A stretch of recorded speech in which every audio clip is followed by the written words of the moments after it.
Monsieur le garde des Sceaux, monsieur le ministre de la Justice, le 15 décembre 2020, vous avez signé la circulaire relative à la mise en œuvre de la réforme sur la justice de proximité.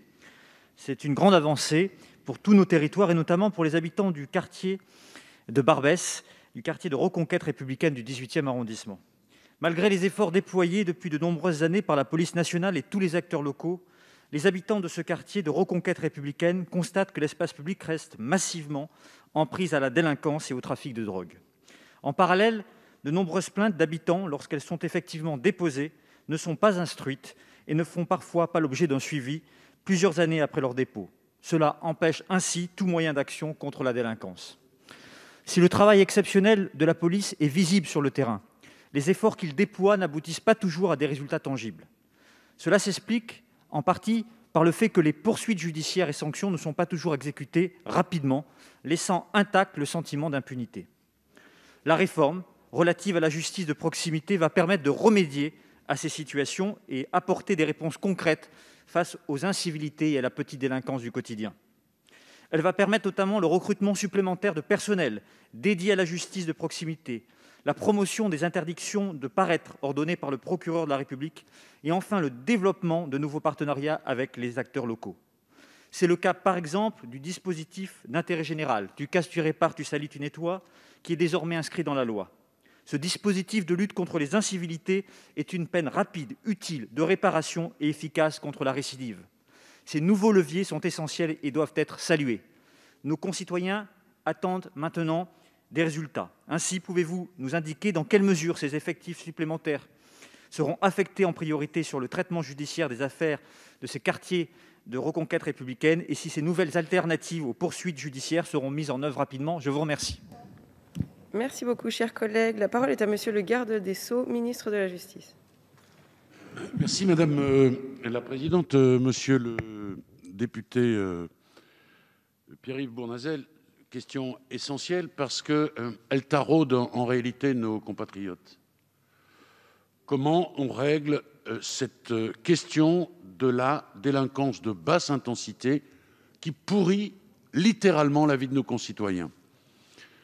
D'abord, pour des raisons budgétaires, cette petite délinquance, quand je dis petite, vous comprenez évidemment le sens de ce mot, n'était pas traitée, n'était plus traitée, était mal traitée.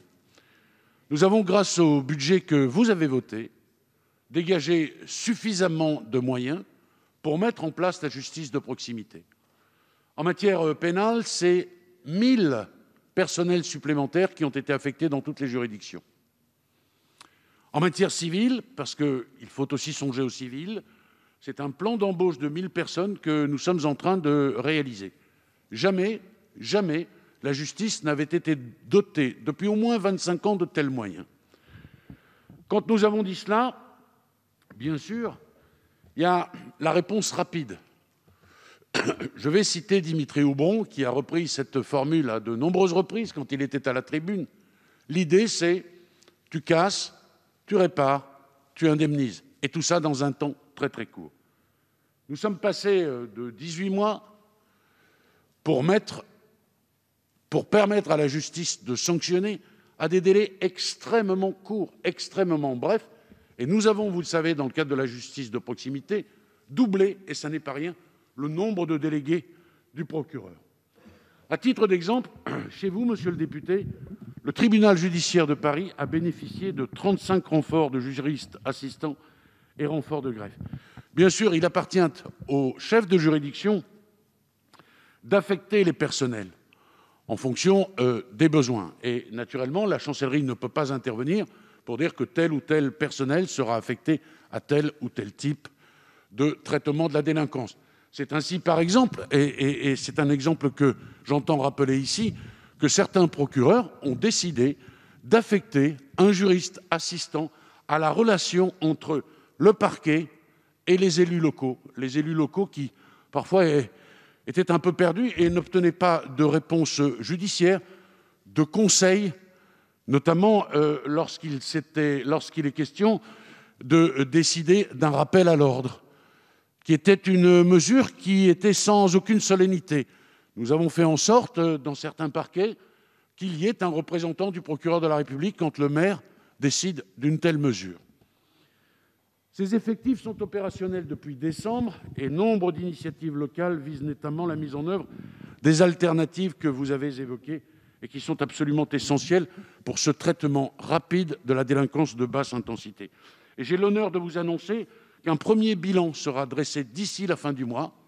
Voilà, le mois de juin est le mois des espérances, messieurs les députés, et bien sûr, ce rapport vous sera transmis. Je sais dès à présent, parce qu'il y a quelques remontées qui me parviennent, que nous serons performants et que les résultats qui sont ceux de cette politique de justice de proximité sont des résultats qui vont s'avérer probants. Et nous aurons à faire valoir sur cette question qui vous préoccupe, qui me préoccupe, qui nous préoccupe tous, nous aurons la possibilité de faire valoir un véritable bilan. Positif s'entend, monsieur le député.